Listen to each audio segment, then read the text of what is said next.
जय श्री कृष्णा। राधे राधे। जय श्रीमन नारायण। मेरे भक्ति सागर चैनल में आप सभी भक्तों का स्वागत है। एकादशी की जय हो। मोक्षदा एकादशी व्रत कथा। भगवान श्री कृष्ण बोले, मार्गशीर्ष माह के शुक्ल पक्ष में आने वाली इस एकादशी को मोक्षदा एकादशी कहा जाता है।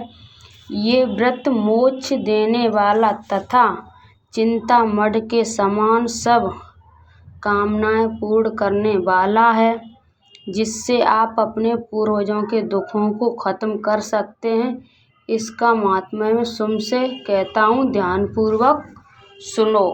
मोक्षदा एकादशी व्रत कथा। गोकुल नाम के नगर में वैखानस नामक राजा राज्य करता था।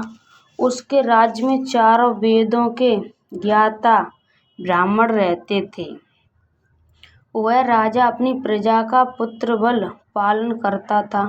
एक बार रात्र में राजा ने एक स्वप्न देखा कि उसके पिता नरक में हैं। उसे बड़ा आश्चर्य हुआ। प्राय वह बुद्धिमान ब्राह्मण के पास गया और अपना स्वप्न सुनाया। कहा, मैंने अपने पिता को नरक में कष्ट उठाते देखा। उन्होंने मुझसे कहा कि हे पुत्र, मैं नरक में पड़ा हूँ, यहाँ से तुम मुझे मुक्त कराओ। जब से मैंने ये वचन सुने तब से मैं बहुत बेचैन हूँ। चित्त में बड़ी अशांति हो रही है। मुझे इस राज्य, धन, पुत्र, स्त्री, हाथी, घोड़े आदि में कुछ भी सुख प्रतीत नहीं होता। क्या करूं? राजा ने कहा, हे ब्राह्मण देवता, इस दुख के कारण मेरा सारा शरीर जल रहा है। अब आप कृपा करके कोई तप, दान, व्रत आदि ऐसा उपाय बताएं जिससे मेरे पिता को मुक्ति मिल जाए। उस पुत्र का जीवन व्यर्थ है जो अपने माता पिता का उद्धार न कर सके। ये उत्तम पुत्र को अपने माता पिता तथा पूर्वजों का उद्धार करता है, वह आचार मूढ़ पुत्रों से अच्छा है। जैसे एक चंद्रमा सारे जगत में प्रकाश कर देता है, परंतु हजारों तारे नहीं कर सकते। ब्राह्मण ने कहा, हे राजन, यहाँ पास की भूत, भविष्य, वर्तमान के ज्ञाता पर्वत ऋषि का आश्रम आपकी समस्या का हल वे जरूर करेंगे। ऐसा सुनकर राजा मुनि के आश्रम पर गया। उस आश्रम में अनेक शांति चित्त योगी और मुनि तपस्या कर रहे थे। उसी जगह पर्वत मुनि बैठे थे। राजा ने मुनि को साष्टांग दंडवत किया, प्रणाम किया। मुनि ने राजा से सांगोपांग कुशल पूछी। राजा ने कहा कि महाराज, आपकी कृपा से मेरे राज्य में सब कुशल है, लेकिन अकस्मात मेरे चित्त में अत्यंत अशांति होने लगी है।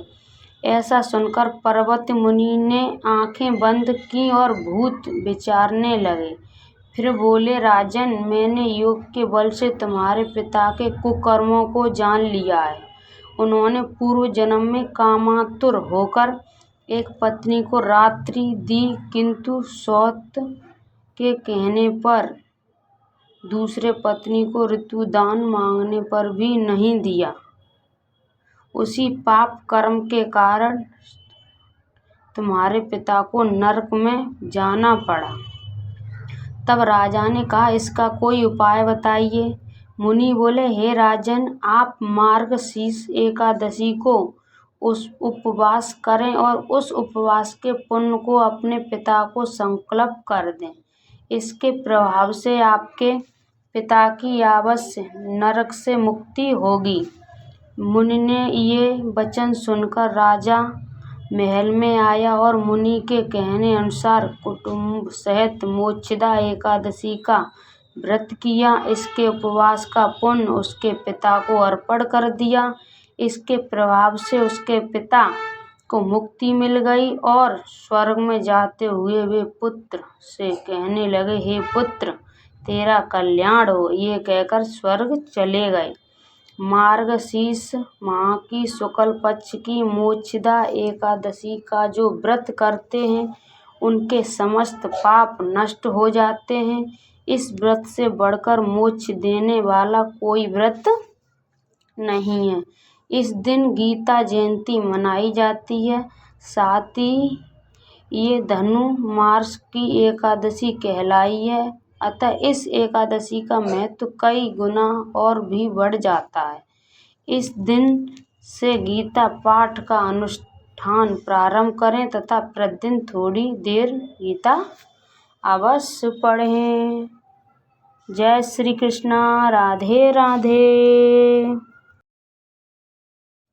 जगदीश की आरती। ओम जय जगदीश हरे स्वामी जय जगदीश हरे। भक्ति जनों के संकट क्षण में दूर करे। ओम जय जगदीश हरे। जो धावे फल पावे दुख बिन से मन का। पति घर आवे कष्ट मिटे तन का। ओम जय जगदीश हरे।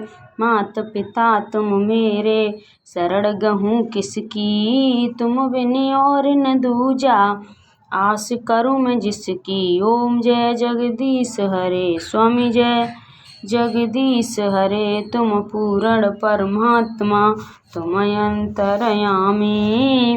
पार ब्रह्म परमेश्वर तुम सबके स्वामी। ओम जय जगदीश हरे। तुम करुणा के सागर तुम पालन करता। मैं मूर्ख खल कामी कृपा करो भरता। ओम जय जगदीश हरे। तुम हो एक अगोचर सबके प्राणपति। किस विधि मिलूं दया मैं तुमको मैं कुमति। ओम जय जगदीश हरे। दीन बंद दुख हरता तुम ठाकुर मेरे। करुणा हस्त बढ़ाओ द्वार पड़ा तेरे। ओम जय जगदीश हरे। स्वामी जय जगदीश हरे। विषय विकार मिटाओ पाप हरो देवा। श्रद्धा भक्ति बढ़ाओ संतन की सेवा। ओम जय जगदीश हरे। स्वामी जय जगदीश हरे। ओम जय जगदीश हरे। स्वामी जय जगदीश हरे। भक्ति जनों के संकट क्षण में दूर करे। ओम जय जगदीश हरे। बोलिए कृष्ण कन्हैया की जय। विष्णु भगवान की जय। हर हर महादेव।